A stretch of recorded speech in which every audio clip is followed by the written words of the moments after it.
आप सभी भाई बहनों का आध्यात्मिक ज्ञानात्मक चैनल की ब्रह्म मुहूर्त ज्ञान उपदेश कक्षा में एक बार फिर स्वागत है।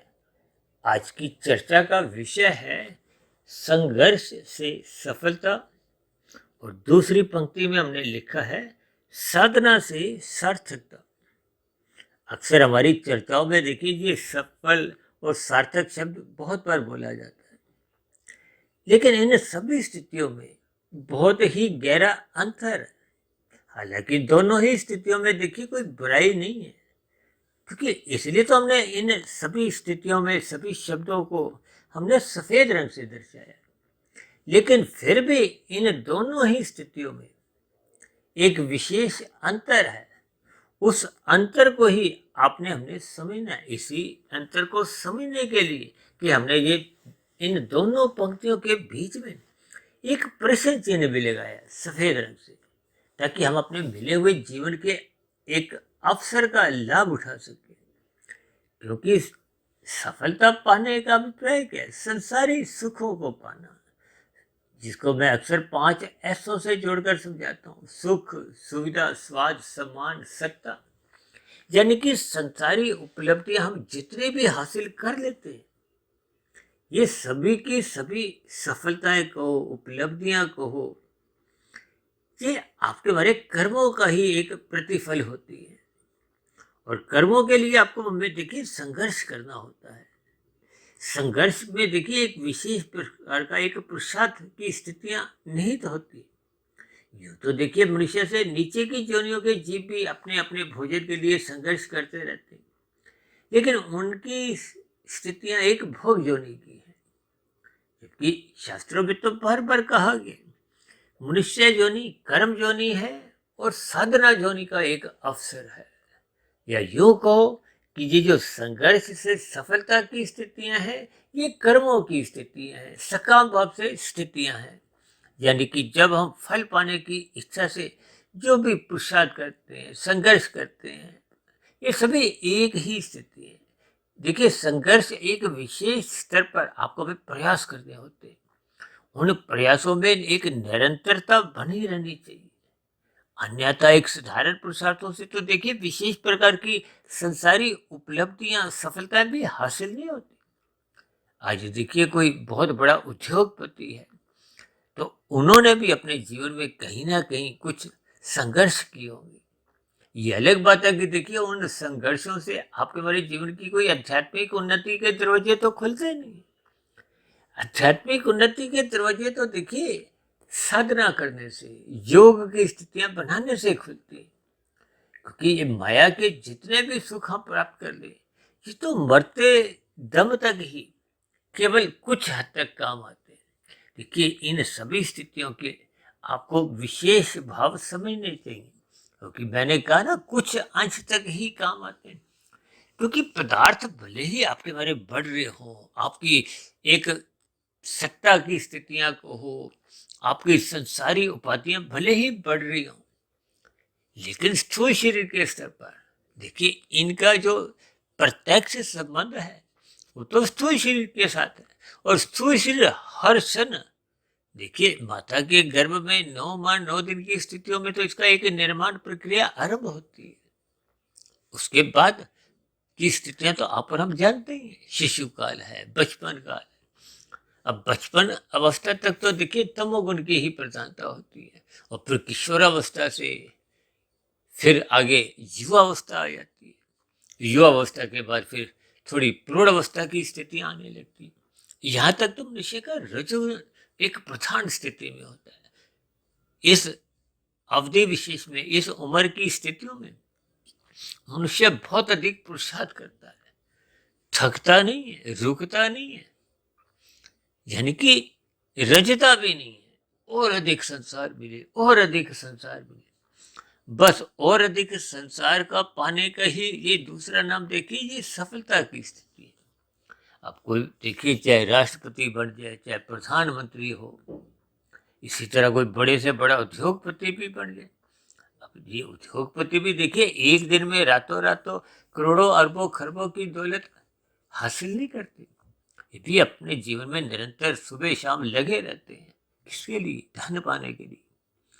लेकिन फिर भी ये सभी स्थितियां आपके हमारे जीवन में 100% सुख दे नहीं पाती।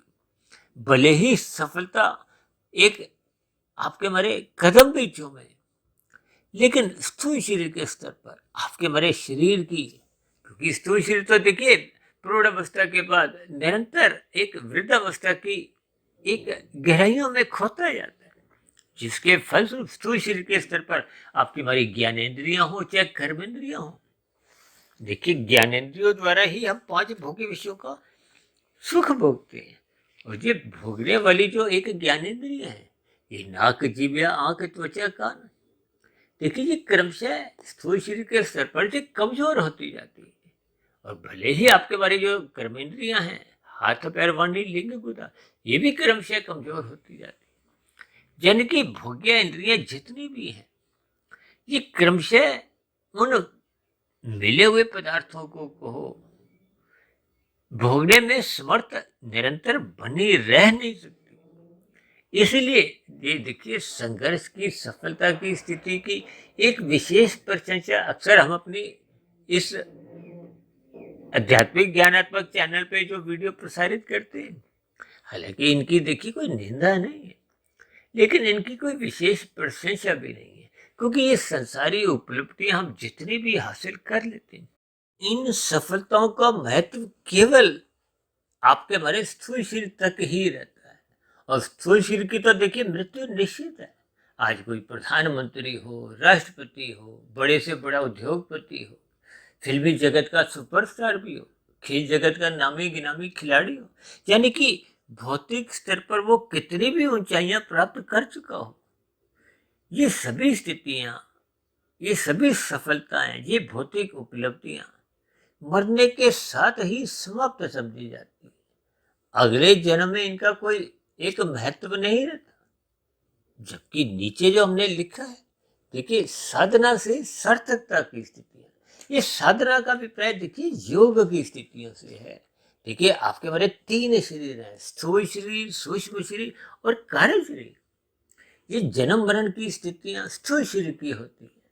माता के गर्भ में आपके हमारे स्थूल शरीर के निर्माण प्रक्रिया आरंभ होती है, और एक आयु भोगने के बाद शास्त्रों में तो यहाँ तक है कि स्थूल शरीर माता के गर्भ में आते ही अपना एक प्रारब्ध लेके आता है। प्रारब्ध में जाति आयु भोग होता है। जाति तो माता के गर्भ में आते ही निश्चित हो जाते हैं कि हम मनुष्य योनि में ही जन्म ले रही। और आयु का अभिप्राय आपकी हमारी सांसों से है, या यूं हो कि आपकी हमारी एक आयु से है, क्योंकि सांसें तेज चलने से आयु कमजोर पड़ जाती है। सांसें एक साधारण स्थिति पे आप और हम नियमित आयु जीते हैं। और जब मनुष्य योग की स्थितियों में साधना करने लगता है, तो फिर वो अपनी मिली हुई आयु से भी अधिक जीता है, क्योंकि वो अपनी सांसों को कमजोर कर लेता है। अब राजसी मनुष्य तो अधिक से अधिक भोग विलासिता में खोए रहते हैं, इसलिए उनकी सांसें थोड़ी तेज चलती है। और ये जो मादक पदार्थों का सेवन करते हैं, ये तामसिक मनुष्य होते हैं। ये मादक पदार्थों का संग करने वालों की आयु और अधिक कम हो जाती है। ये जो निषेध कर्म करते हैं, इनकी आयु भी घट जाती है, क्योंकि निषेध कर्म को, पाप कर्म को, ये कानून की नजरों से भी बचना होता है, और परमात्मा से, समाज से, देखिए इन स्थितियों में भी कहीं ना कहीं तो लज्जा रहती ही है। तो इन सभी स्थितियों में मनुष्य थोड़ा भयभीत रहता है, और भयभीत मनुष्य की देखिए सांसें तेज चलती है। देखिए ये बात तो बीच में आई तो मैंने आपको समझाया, अन्यथा आपके हमारे जीवन में जब तक देखिए जैसे 5 ऐसे सुख सुविधा स्वाद सम्मान सत्ता की स्थितियां, ये एक सफलता की स्थितियां हैं, संसारी स्थितियां हैं। जबकि सेवा सत्संग स्वाध्याय, इन सभी स्थितियों में जब निष्कामता एक प्रमुख स्तर पर बनी रहती है, तो फिर ये सभी स्थितियां साधना की मानी जाती है, योग की मानी जाती है। इन्हीं योग की स्थितियों को ही भगवान श्री कृष्ण जी ने गीता में कर्म योग, ज्ञान योग, भक्ति योग से जोड़ा है। यानी कि आपके हमारे जीवन में ये योग की स्थितियां जितनी मजबूत होती जाती हैं, देखिए प्रकृति के 3 गुण, तमोगुण, रजोगुण और सतोगुण, शास्त्र तो बार बार कहते हैं तमोगुण रजोगुण ही बंधनदायक। ये बंधनदायक का मतलब क्या है? कि ये आपकी हमारी कोई उन्नति नहीं करते। और सतोगुण का संग करना ही एक मुक्तिदायक स्थिति है। देखिए, योग की साधना कोई एक दिन में आरंभ नहीं होती। ये तो एक निरंतर, जब हम श्रद्धा पूर्वक सत्संग करते हैं, यानी कि जब तक सात्विक स्थिति मजबूत नहीं होती। ये सात्विक स्थिति मजबूत होने का अभिप्राय क्या है? कि जब आपकी हमारी एक नींव मजबूत होती है। अक्सर मैं उदाहरण दे समझाता हूँ ना। जैसे आजकल देखिए, बड़े बड़े शहरों में तो बहुमंजिला इमारतें बनना आरंभ हो गई है। तो ऐसी स्थिति में देखिए, वो नींव बहुत अधिक मजबूत होती है। और आजकल तो देखिए, कार पार्किंग की स्थितियां भी नीचे ही होती हैं, ऊपर तो बहुमंजिला इमारत बनी हुई है। इसका अभिप्राय क्या है? नींव जब मजबूत होगी तो उस पर बहुमंजिला इमारतें रुकती है, टिकती है, स्थायी बनी रहती है। जैसे अक्सर हम एक उदाहरण और देते हैं कि ये जो आईएएस की परीक्षा है, आईपीएस की है, आईएएस की, ये जितने भी परीक्षाएं हैं, इनकी स्थिति तो तब बनती है जब हम उससे पूर्व एक प्रिलिमिनरी परीक्षा में उत्तीर्ण होते हैं। जो मनुष्य देखिए प्रिलिमिनरी टेस्ट में ही फेल हो जाता है, असफल हो जाता है, तो ऐसे मनुष्यों को फिर मुख्य परीक्षा आईएएस की, आईपीएस की, उनमें बैठने की अनुमति नहीं होती। ठीक इसी तरह ये राजसी मनुष्य और तामसी मनुष्य है, इनकी साधना कभी आरंभ नहीं हो सकती। क्योंकि साधना आरंभ करने के लिए सर्वप्रथम आपका ये जो प्रिलिमिनरी टेस्ट है, ये सात्विक स्थिति है। जब तक आप और हम सत्वगुण में अपने आप को स्थित नहीं करते, और सत्वगुण की शुद्धतम स्थिति अक्सर हम बार बार अपनी चर्चाओं में कहते रहते हैं, ब्रह्म मुहूर्त में उठो, ब्रह्म मुहूर्त में उठो। क्यों? क्योंकि ब्रह्म मुहूर्त समय विशेष में ये सत्वगुण की एक विशेष स्थितियां बनी होती है। इस स्थिति विशेष में परमात्मा से जुड़ना आसान होता है। यानी कि जब अनुकूलताएं होती हैं, तो अनुकूलताओं में तो देखिए आगे बढ़ना थोड़ा अधिक आसान होता है। अक्सर आप भाई बहनों को शायद ध्यान हो, देखिए जिस ओर की हवा चलती है उस ओर जब हम साइकिल चलाते हैं तो आपको हमें पैडल में कोई श्रम नहीं लगाना पड़ता। वो वायु में अपने आप ही वो स्थितियां कुछ बनी रहती है। ठीक इसी तरह प्रकृति के जिस जिस गुण का हम संग करते हैं, उस गुण की स्थितियां वो वैसे ही आपको हमें एक लक्षणों सहित वो स्थितियां प्रदान करती है। अब शाम को जैसे ही सूर्य अस्त होता है तो तमोगुण का आगमन होता है। इस तमोगुण के आगमन में देखिए मोहात्मक स्थितियां बनने लगती है। लोग मादक पदार्थों का अक्सर सेवन करने लगते हैं। ये सभी स्थितियां आपके हमारे स्थूल शरीर के स्तर पर आपको एक मोहात्मक स्थितियों का एक आदि बनाने लगती है। और मनुष्य उन विषय भोगों को भोगते भोगते उनका व्यसनी बन जाता है। अब व्यसनी बनते बनते वो देरी तक रात को जगता रहता है। फिर ऐसे मनुष्य ब्रह्म मुहूर्त में उठ नहीं पाते। देखिए, ब्रह्म मुहूर्त तो सतोगुण की शुद्धतम स्थिति है। उस स्थिति विशेष के यदि हम लाभ नहीं उठाते तो आपकी हमारी साधना तो आरंभ ही नहीं होती। देखिए, सभी स्थितियों को ज्ञान पूर्वक आपको में समझना होगा। प्रकृति के 3 गुणों के संग करने की स्थितियों को आपको भी समझना होगा, क्योंकि संग का रंग ही चढ़ता है यदि हम संग नहीं करते। देखिए, सर्दियों में जब हम सूर्य के किरणों का संग करते हैं, उसके सम्मुख जाते हैं, तो आपको हमें सूर्य की किरणों द्वारा एक ताप मिलता है। ठीक इसी तरह परमात्मा तो देखिए अनंत स्वरूप सत्ता है। अब परमात्मा की सम्मुखता जब तक आपकी हमारी बनती नहीं है, तो आपको हमें देखिए आनंद की झलकें तो प्राप्त नहीं होती। इसका अभिप्राय क्या है? कि आपको हमारा कार्य शरीर जो कर्माशय और संस्कारों की स्थितियां लेकर आता है। देखिए, जन्म के साथ ही हम कुछ अच्छे बुरे संस्कार पहले के मनुष्य योनि के जो बने होते हैं, पिछले जन्म के जो उससे पहले के जैसे भी संस्कार बने होते हैं, वही संस्कार लेकर हम माता के गर्भ में प्रवेश करते हैं।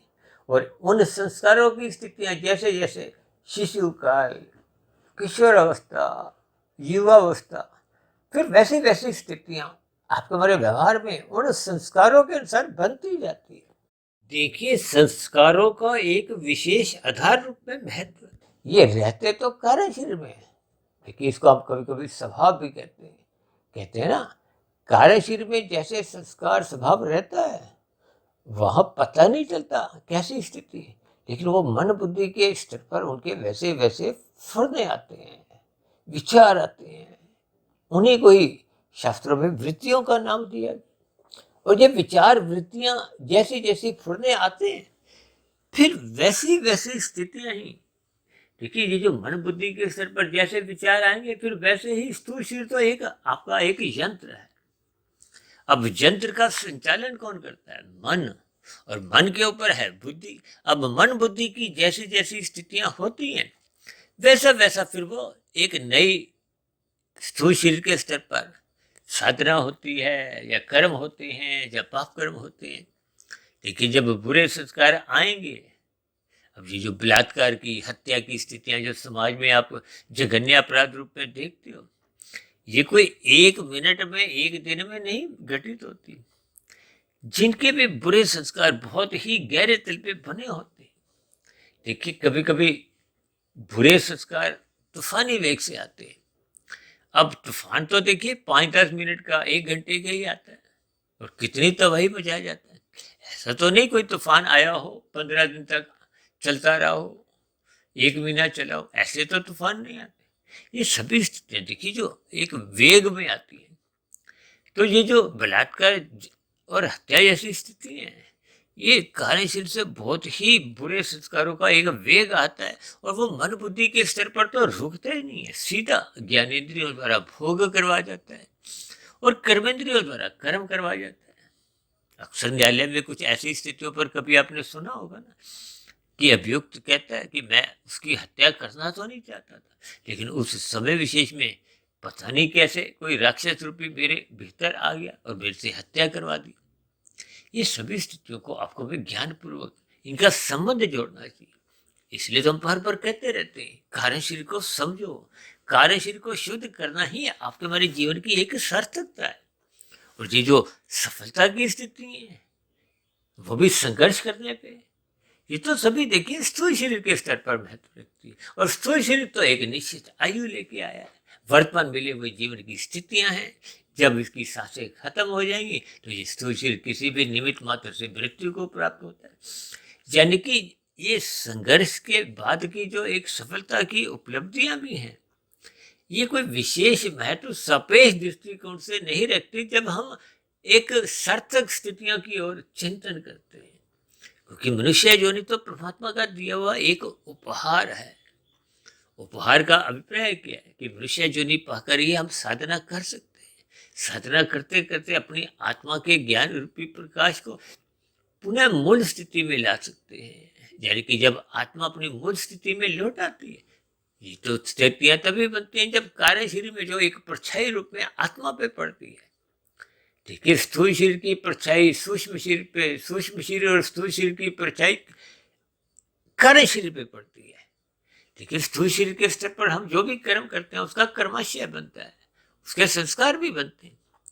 और सूक्ष्म शरीर के स्तर पर हम जो भी चिंतन करते हैं, सोच विचार आपका हमारा चलता रहता है, उसका भले ही कर्माशय नहीं बनता। देखिए आप लाल बत्ती पे खड़े हुए हो, भले ही आपका मन बुद्धि के स्तर पर खड़े होने की इच्छा नहीं है, लेकिन स्थूल शरीर को आप रोके हुए हो, तो आपका हमारा कभी कोई चलान नहीं करता। मन बुद्धि के स्तर पर भले ही आप जितनी बार लाल बत्ती पार कर जाओ, लेकिन उसका बुरा संस्कार बनता है। देखिए मन बुद्धि के स्तर पर हम जैसा जैसा चिंतन करते हैं, उनके कर्माशय तो नहीं बनता, लेकिन संस्कार बनते हैं। फिर बने हुए संस्कार से पुनः मन बुद्धि में विचार आते हैं, फिर वो विचार ही पुनः हमारे स्थूल शरीर को, ज्ञानेंद्रियों को भोगों के स्तर पर, कर्मेंद्रियों को कर्मों के स्तर पर करने को बाध्य कर देते हैं।